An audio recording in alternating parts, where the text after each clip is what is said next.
امریکی آئین کے مطابق کانگریس کو جنگ کا اعلان کرنے کا اختیار حاصل ہے۔ اگرچہ صدر مسلح افواج کا سپریم کمانڈر ہوتا ہے، یہ دوہرا نظام اکثر ابہام پیدا کرتا ہے، خاص طور پر جب فوجی کارروائی کی بات ہو۔ وار پاورز ریزولوشن 1973 ایک اہم قانون ہے جو ویتنام کی جنگ کے بعد منظور ہوا۔ اس کے مطابق صدر کانگریس کی پیش کی اجازت کے بغیر محدود مدت عمومی طور پر 60 دن تک فوجی کارروائی شروع کر سکتا ہے، لیکن اسے 48 گھنٹے کے اندر کانگریس کو مطلع کرنا ہوتا ہے۔ اگر کانگریس منظوری نہ دے تو فوجی کارروائی روکنی پڑتی ہے۔ عملی طور پر امریکی صدور اکثر اس قانون کی اپنی تشریح کرتے ہیں، جس سے تنازعات پیدا ہوتے ہیں۔ ایران پر حملہ کیا یہ ثوابدیدی اختیار تھا؟ اگر کسی صدر نے ایران جیسے ملک پر حملہ کیا ہو، اگر وہ فوری خطرے کے جواب میں ہو، تو صدر اسے اپنے آئینی اختیارات کے تحت درست قرار دے سکتا ہے، لیکن اگر یہ بڑی اور طویل جنگی کارروائی ہو تو کانگریس کی منظوری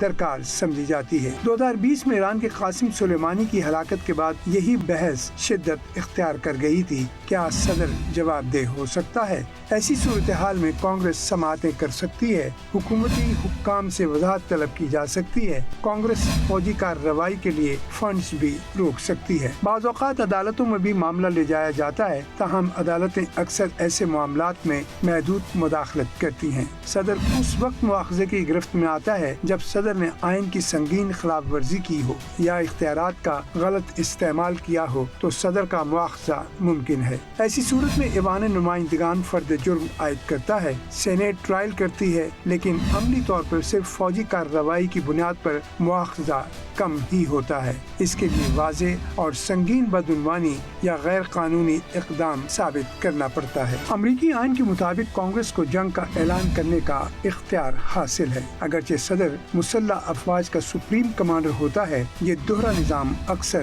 ابہام پیدا کرتا ہے، خاص طور پر جب فوجی کارروائی کی بات ہو۔ وار پاورز ریزولوشن 1973 ایک اہم قانون ہے جو ویتنام کی جنگ کے بعد منظور ہوا۔ اس کے مطابق صدر کانگریس کی پیش کی اجازت کے بغیر محدود مدت عمومی طور پر 60 دن تک فوجی کارروائی شروع کر سکتا ہے، لیکن اسے 48 گھنٹے کے اندر کانگریس کو مطلع کرنا ہوتا ہے۔ اگر کانگریس منظوری نہ دے تو فوجی کارروائی روکنی پڑتی ہے۔ عملی طور پر امریکی صدور اکثر اس قانون کی اپنی تشریح کرتے ہیں، جس سے تنازعات پیدا ہوتے ہیں۔ ایران پر حملہ کیا یہ ثوابدیدی اختیار تھا؟ اگر کسی صدر نے ایران جیسے ملک پر حملہ کیا ہو، اگر وہ فوری خطرے کے جواب میں ہو، تو صدر اسے اپنے آئینی اختیارات کے تحت درست قرار دے سکتا ہے، لیکن اگر یہ بڑی اور طویل جنگی کارروائی ہو تو کانگریس کی منظوری درکار سمجھی جاتی ہے۔ 2020 میں ایران کے قاسم سلیمانی کی ہلاکت کے بعد یہی بحث شدت اختیار کر گئی تھی، کیا صدر جواب دہ ہو سکتا ہے؟